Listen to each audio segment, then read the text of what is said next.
Et nous avons dit un non-retour. Est-ce que je dis, Bagaïtala disparaît, qu'on nous a disparaît. Ça veut dire que. Alors oui, c'est les juristes là qui m'ont réponse là. Oui, m'en dit des timons de ça.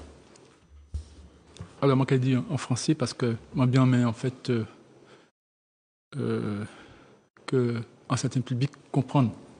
Ça, moi, qu'elle dit. En fait,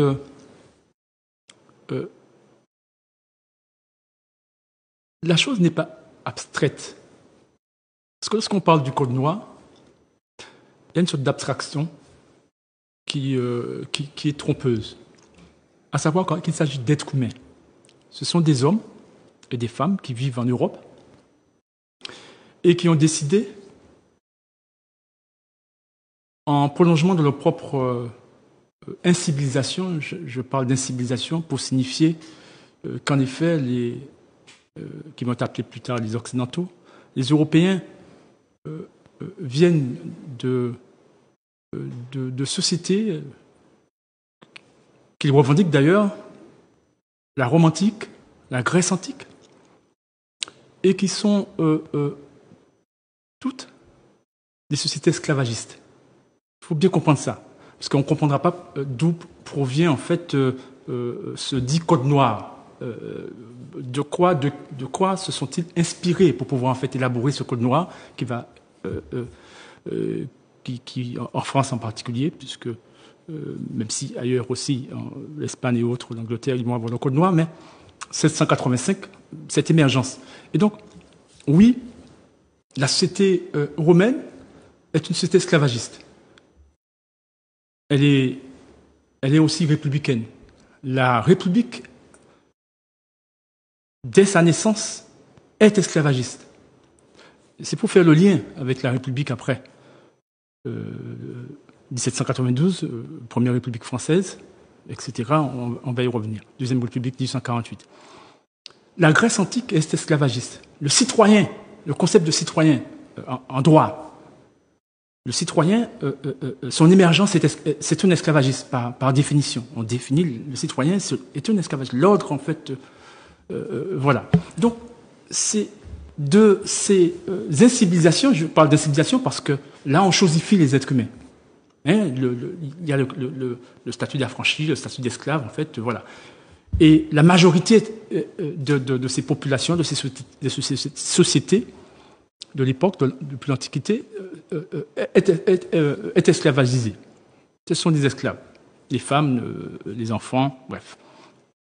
Il faut le savoir. Donc, dès lors, il y a ce prolongement. Et puis, il y a cette volonté d'aller conquérir d'autres contrées pour des raisons qui leur sont propres. Mais ce qui nous intéresse, en fait, c'est que ces Européens, ces hommes et ces femmes, en particulier surtout les hommes, vont décider à travers, en fait, leurs États, à travers leurs rois, à travers, en fait, leur gouvernement, hein, même si tout ça va évoluer dans le temps, on prendra différents noms, mais la dynamique est là, ils vont décider d'aller dans d'autres contrées et mettre en esclavage d'autres hommes et femmes. Et dès 1444, on retrouve en fait en Espagne, voilà, on retrouve en fait ça en fait en Afrique, il ramène des gens, voilà, et finalement va s'installer ce qu'on appelle le commerce triangulaire. Ils iront en Afrique, sortir d'Europe, ils iront en Afrique, ils iront dans les Amériques et pour implanter un système particulier qui est le système esclavagiste. Mais le modèle est là, la mentalité est déjà là. À part qu'ils vont considérer qu'en fait que ces êtres que sont nos ancêtres, ces hommes et ces femmes en fait d'Afrique, sont des êtres en fait les plus inférieurs du monde et méritent. Hein, ils sont indignes de l'humanité. La dignité, ça veut dire qu'en fait, bon, ils n'ont pas en fait, je dirais, les qualités naturelles pour être traités ainsi. Rappelez-vous, 1550, à Valladolid, en Espagne, en fait, le roi Charles Quint, ils vont décider de débattre, à savoir si les dits indiens, c'est comme ça qu'ils vont les nommer, amérindiens, en fait, d'Amérique, en fait, sont des êtres humains ou pas, s'ils ont une âme.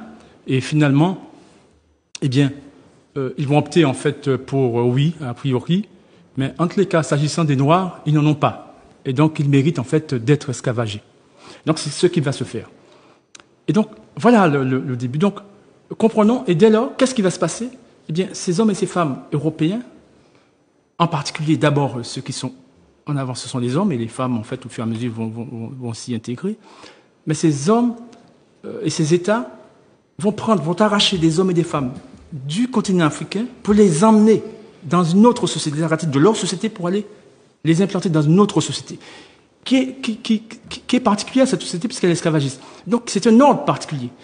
Et cette société leur réserve des statuts particuliers. En droit, j'entends, statut d'esclaves, de meubles et d'affranchis, qui sont des statuts très précis et qui se caractérisent substantiellement en droit comme des statuts qui dénient la qualité d'être humain aux êtres humains. Le statut d'affranchi, de meubles, d'esclaves. Voilà. Et donc, voilà, en fait, l'ordre que l'on appellera juridique, lorsqu'on appellera, en fait, qui prendra le nom de code noir, en fait, l'ordre, en fait, qui va régir, en fait, ces hommes et ces femmes. Et donc, je souhaitais rappeler ça, hein, ce rapport d'être humain.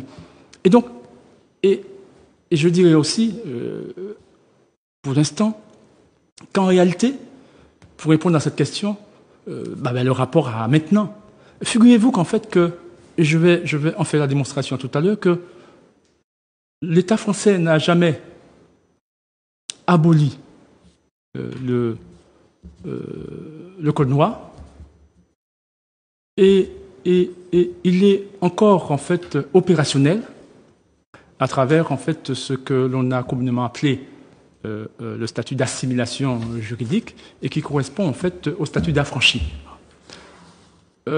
Mais je le répète, en fait, le code, contrairement à ce que l'on laisse croire, en fait, le décret du 27 avril 1848 n'est pas venu abolir l'esclavage, l'ordre esclavagiste.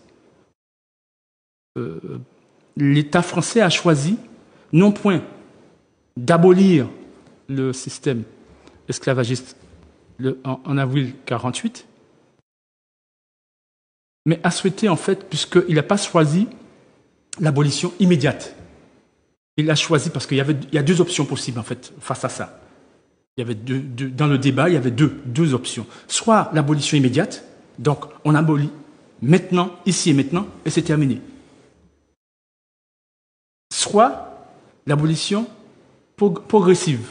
Et donc là, ça s'étale sous le temps. Et c'est cette option que l'État français a choisie. On fera la démonstration tout à l'heure pour permettre en fait tous les spectateurs de bien comprendre. Et donc, dans ce choix, qu'est-ce qui va se passer? Eh bien, finalement, l'État ne va jamais, réforme en réforme, l'État français ne va jamais abolir l'esclavage jusqu'à présent. Jamais il y aura un texte en fait qui va venir en fait mettre fin à ce système, à ce code noir. Donc, je donnerai les éléments tout à l'heure.